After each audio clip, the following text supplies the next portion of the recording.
Since the start of COVID, the minimum wage has actually increased by 39%, and I'm not including where it's going to go in 6 months' time. No. So a 39% increase in salaries is absolutely huge for a small business.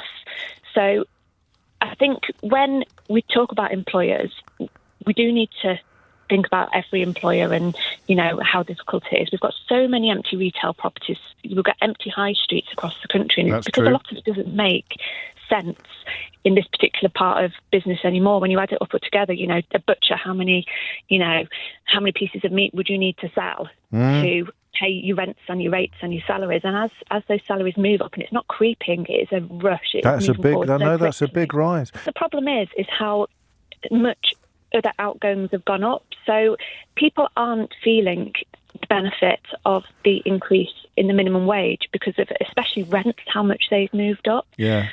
Well, they're feeling the benefit in the sense that it might all be going on rent, but they wouldn't be paying their rent if they didn't get the increase in minimum wage.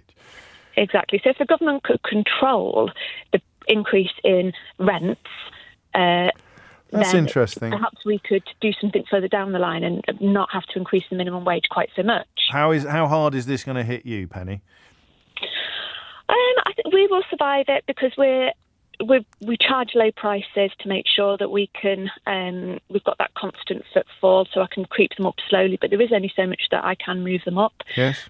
So we will survive it, but we're at that kind of end of the market where it's, you know, talking about surviving rather than increasing and growing.